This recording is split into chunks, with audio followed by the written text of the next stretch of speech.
احناف کی دلیل بخاری اور مسلم کی یہ حدیث ہے۔ حضرت عبداللہ بن عمر رضی اللہ تعالیٰ عنہ فرماتے ہیں کہ میں رسول صلی اللہ علیہ وسلم کے ساتھ رہا، سفر میں 2 رکعتوں سے زیادہ نہیں پڑھتے تھے۔ ایسے ہی ابو بکر رضی اللہ تعالیٰ عنہ، ابو عمر رضی اللہ تعالیٰ عنہ، عثمان رضی اللہ تعالیٰ عنہ بھی 2 رکعت نماز پڑھتے تھے۔ مسلم نے حضرت عمر سے رضی اللہ تعالیٰ عنہ سے رسول صلی اللہ علیہ وسلم کا یہ ارشاد نقل کیا کہ یہ ایک صدقہ ہے جو اللہ نے تم پر کیا، اس کا صدقہ قبول کرو۔ اب یہ ساری آپ نے روایتیں زبانی رٹا لگانی ہیں۔ پھر مسلم میں عبداللہ بن عمر کا یہ قول ہے کہ اللہ نے تم پر نبی کی زبان پر حضر میں 4 رکعتیں اور سفر میں 2 رکعتیں فرض کی ہیں۔ رسول صلی اللہ علیہ وسلم کا ہمیشہ کا عمل اور خلفائے ثلاثہ کا دائمی عمل اس بات کا ثبوت ہے کہ قصر کرنا سفر میں واجب ہے۔ اسی طرح رسول صلی اللہ علیہ وسلم کا یہ فرمان ہے کہ اللہ کا صدقہ قبول کر لو، یہ امر ہے اور امر وجوب کو ثابت کرتا ہے، یعنی واجب ہے۔ پھر یہ کہ سفر کی نماز فرض ہی 2 رکعت ہوئی تھی، لہٰذا اس پر اضافہ غیر مشروع ہوگا۔ اب عربک ٹیکسٹ کی طرف آ جائیے۔ ومن خرج مسافرا صلی رکعتین، جب مسافر گھر سے نکلے گا 2 رکعتیں نماز پڑھے گا۔ اضافہ رکع بیوت المصری، جب وہ اپنے شہر کے گھروں سے جدا ہوگا۔ ولا یزال علی حکم المسافر حتی ینوی الاقامۃ فی بلدۃ 15 یوما، اور وہ ہمیشہ مسافر کے حکم میں ہی رہے گا جب تک کہ وہ کسی جگہ پر 15 دن یا اس سے زیادہ ٹھہرنے کی نیت نہ کر لے۔ فیلزمہ الاتمام، تو پھر اس پر اگر وہ 15 دن ٹھہرتا ہے تو اس پر نماز پوری کرنا لازم آتا ہے۔ فَإِن نَوَى الْإِقَامَةَ أَقَلَّ مِن ذَلِكَ، لیکن اگر اس نے 15 سے کم کی نیت کی ہے، لم یتم، نہ پوری کرے، نماز پوری نہیں پڑے گا۔ وَمَن دَخَلَ وَلَمْ يَنْوِ أَن يُقِيمَ فِيهِ 15 يَوْمًا، اور اگر وہ کہیں داخل ہوا کسی جگہ پر، جیسے میدان جنگ میں یا کسی علاقے میں گیا ہے، ایسی نوعیت ہے، جاب ہے یا کوئی بیمار ہے، اسے کچھ پتہ نہیں مجھے کتنا ٹائم ٹھہرنا ہے، 2 دن، 10 دن، 15 دن، مہینہ، 2 مہینے، سال، 10 سال، اس نے وہاں پہ 15 دن ٹھہرنے کی نیت نہیں کی۔ وَإِنَّمَا يَقُولُ غَدًا أَخْرُجُ أَوْ بَعْدَ غَدٍ أَخْرُجُ، وہ ہمیشہ یہی کہتا رہا کہ کل نکلوں گا یا میں پرسوں نکلوں گا۔ حَتَّى بَقِيَ عَلَى ذَلِكَ سِنِينَ، یہاں تک کہ اس حالت میں کئی سال گزر گئے۔ صلی رکعتین، تو 2 رکعتیں ہی پڑھے گا۔ وَإِذَا دَخَلَ الْعَسْكَرُ فِي أَرْضِ الْحَرْبِ، اور جب کوئی لشکر کسی دارالحرب میں جنگ والی جگہ پہ داخل ہوگا، فَنَوَوْا، تو وہ نیت کریں اقامت 15 یوماً، تو 15 دن ٹھہرنے کی، وہ داخل ہو 15 دن قیام کی نیت کر لیں، تو وہ کیا کریں گے؟ لم یتم الصلاۃ، تو نماز پوری نہ پڑھیں گے۔ یہ اب ان کی رائے ہے، ٹھیک ہے۔ آگے ہم آ جاتے ہیں اس کی تشریح کے اوپر۔ سفر میں قیام کی مدت، مسافر جب کسی مقام پر 15 دن ٹھہرنے کی نیت کرے تو اسے نماز پوری ادا کرنی چاہیے۔ اس سے کم مدت کے لیے اقامت کی صورت میں قصر کرے گا، یہ حنفیہ کا مسلک ہے۔ امام مالک اور امام شافعی کے نزدیک 4 دن کے قیام کی نیت سے بھی مقیم سمجھا جائے گا، اور امام احمد کہتے ہیں کہ اگر اتنے دن قیام کی نیت کرے جس میں 20 یا اس سے زائد نمازیں ادا کرنا پڑیں تو مقیم ہوگا۔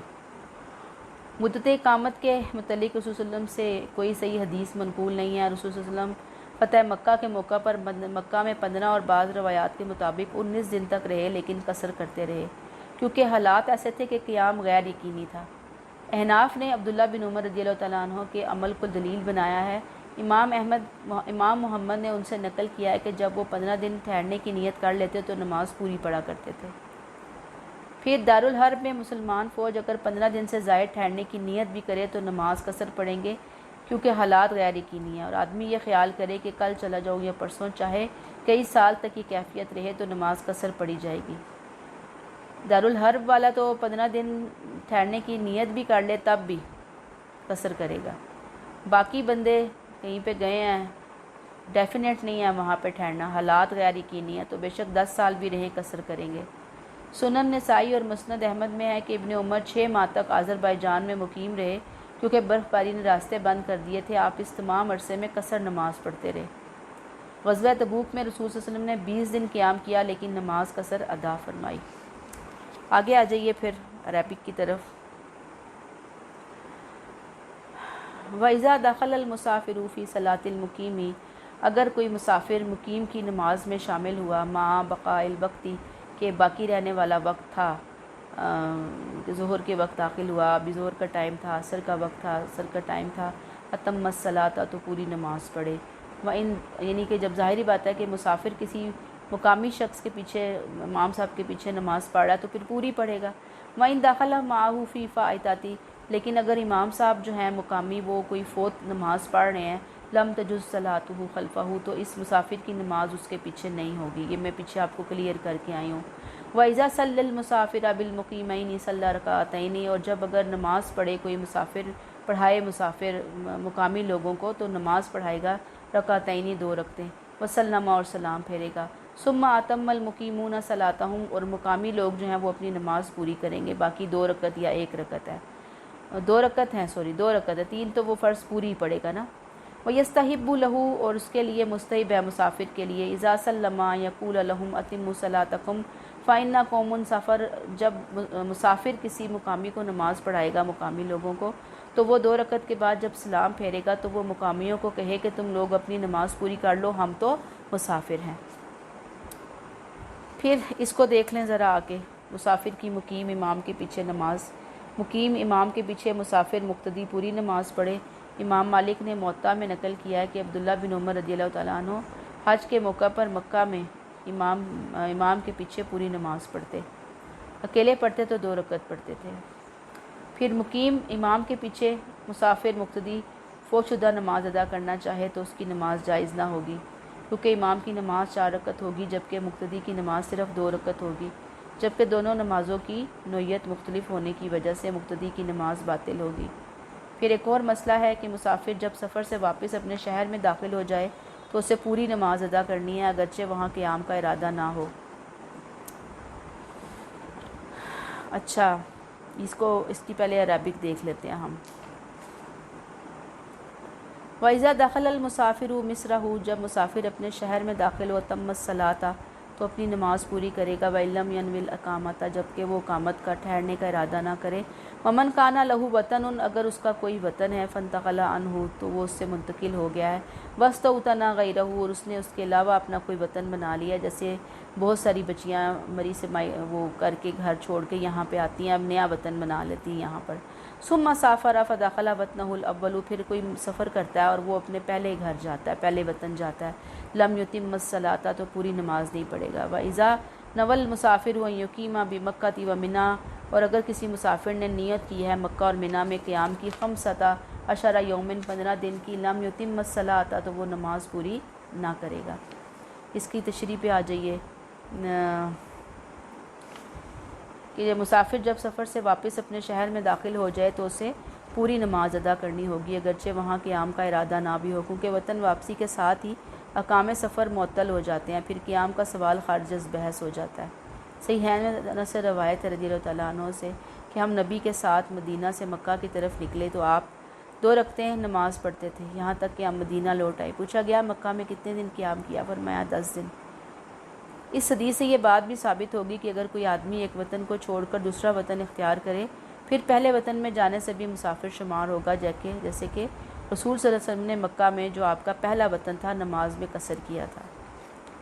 ہوپفلی یہ آپ کو سمجھ آ گئی ہوگی بات۔ آگے پھر ایک اور کریٹیکل مسئلہ ہے ڈسکس ہو رہا ہے، وَجَمْعُ بَيْنَ الصَّلَاتَيْنِ لِلْمُسَافِرِ، مسافر کے لیے 2 نمازوں کو جمع کرنا یجوز جائز ہے، فعلاً فعل عمل کے اعتبار سے، ولا یجوز وقتاً وقت کے اعتبار سے جائز نہیں ہے۔ یہ میں سمجھاتی ہوں آپ کو، یہ 2 رکعتیں جمع بین الصلاتین کا حکم ہے، اس کو آپ تشریح میں آ جائیے مسئلہ، یعنی 2 نمازوں کو اکٹھا ادا کرنا۔ 2 صورتیں ہیں، ایک یہ کہ 2 نمازوں کو ایک ہی نماز کے وقت میں ادا کیا جائے، مثلاً ظہر کو عصر کے وقت میں یا عشاء کو مغرب کے وقت میں اکٹھا ادا کیا جائے۔ دوسری صورت یہ ہے کہ ایک نماز کو دیر سے پڑھا جائے اور دوسری نماز کو اول وقت میں پڑھا جائے، مثلاً ظہر کو اتنا ڈیلے کیا جائے، مؤخر کیا جائے کہ آخری وقت میں پڑھا جائے، اور عصر کو اس کے ابتدائی وقت میں ادا کیا جائے۔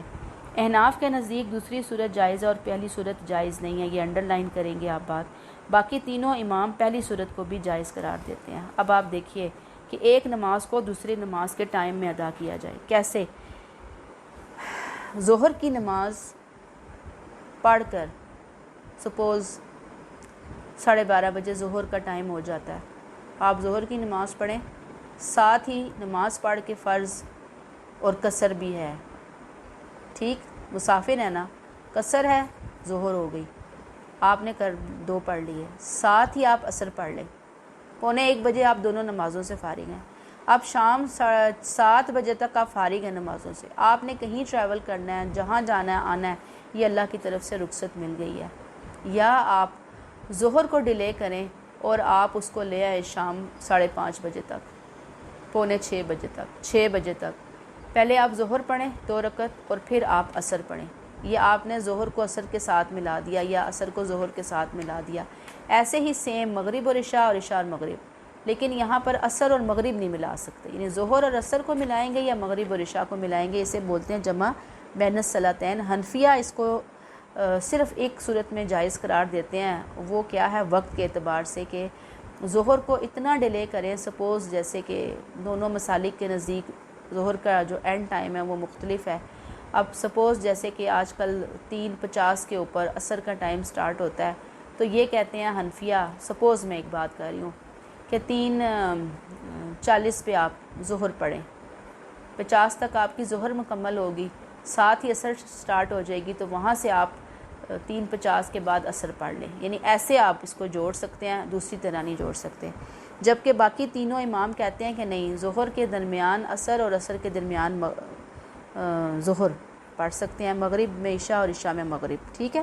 تو یہ اپنے اپنے مسلک کو دیکھیں، بہرحال یہ سہولت ہے، بہت بڑی سہولت ہے، سفر میں جو لوگ ہوتے ہیں ان کے لیے بڑی ہی سہولت ہے، اور یہ جمع بین الصلاتین جو ہے نا، یہ گھر میں بھی بعض دفعہ اجازت ملتی ہے، مثلا بہت بندہ بیمار ہے، کوئی بہت افراتفری ہے، کوئی ایسا فنکشن ہے، کوئی ایسی اللہ معاف کرے کہ آپا دھاپی ہے کہ انسان کو پتہ ہے کہ میری ظہر نکل جانی ہے، میری عصر نکل جانی ہے، یہ اتنا کراؤڈ ہوگا، اتنا ہجوم ہوگا، میری اتنی زیادہ مصروفیت ہوگی، یا میں راستے میں جیسے کالج بچیاں گئی ہوتی ہیں، چھٹی ہوتی ہے، وہ گھر پہنچتے پہنچتے سردیوں میں عصر ظہر کا ٹائم ہی نکل جاتا ہے، اب وہ بندہ کہتا ہے میں کیا کروں، تو وہاں پر پھر آپ ظہر 2 نمازیں قصر نہیں کریں گے، لیکن 2 نمازوں کو آپ اتنی جہاں پہ بہت ایمرجنسی کے حالات ہوں وہاں پہ آپ 2 نمازوں کو اکٹھا کر سکتے ہیں۔ حنفیہ اس کو جائز قرار نہیں دیتے، لیکن باقی امام اس کو جائز قرار دیتے ہیں۔ بخاری میں انس سے روایت ہے کہ جب رسول صلی اللہ علیہ وسلم سورج کے ڈھلنے سے پہلے کسی سفر پر روانہ ہوتے تو ظہر کو عصر تک مؤخر کر دیتے، پھر اتر پڑتے اور دونوں نمازوں کو اکٹھا ادا فرماتے۔